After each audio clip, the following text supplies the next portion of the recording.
May matinding puna si Lakers legend James Worthy kay Rob Pelinka tungkol sa paraan ng pagbuo nito ng roster ng Lakers.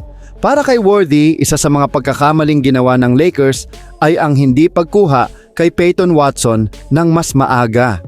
Kung naging mas mabilis at mas agresibo sana si Pelinka sa negotiation, posible sanang nakuha ng Lakers ang isang batang two-way player na bagay sa kanilang kailangan, lalo na sa depensa at sa paligid ni Luka Doncic. Pero hindi lang si Watson ang pinupunto ni Worthy. Para sa kanya, malaking pagkakamali rin ng Lakers ang pagbitaw kay Rui Hachimura. Si Rui ay may size, shooting at versatility at kaya niyang maging importanteng third o fourth option depende sa lineup.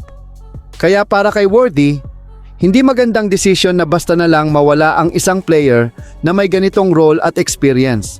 Dito makikita ang pangunahing problema na tinutukoy ni Worthy. Para sa kanya, kailangang mas mahusay ang Lakers sa paghawak ng kanilang mga player. Hindi sapat na kumuha ka ng bagong pangalan kung nawawala naman sa roster ang mga player na may proven fit sa team.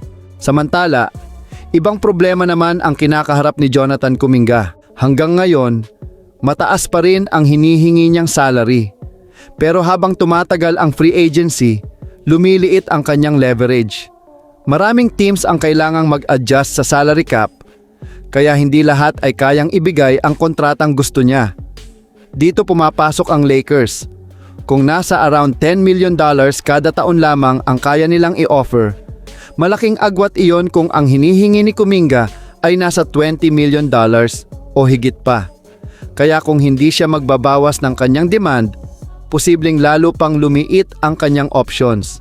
At iyon ang dahilan kung bakit maraming analyst ang naniniwalang pwedeng maging huling malaking baraha ni Kuminga ang Lakers. May choice siya ngayon.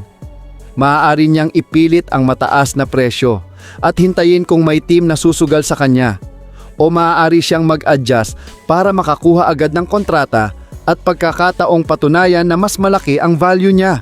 Sa Lakers naman, malinaw ang kailangan nilang gawin.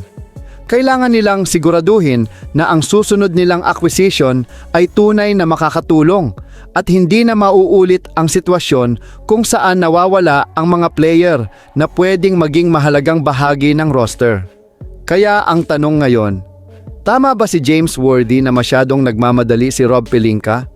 O kailangan lang talaga ng Lakers na gumawa ng mahihirap na desisyon para mabuo ang championship roster? At para kay Jonathan Kuminga, hanggang saan siya handang bumaba para manatiling malakas ang kanyang options sa NBA?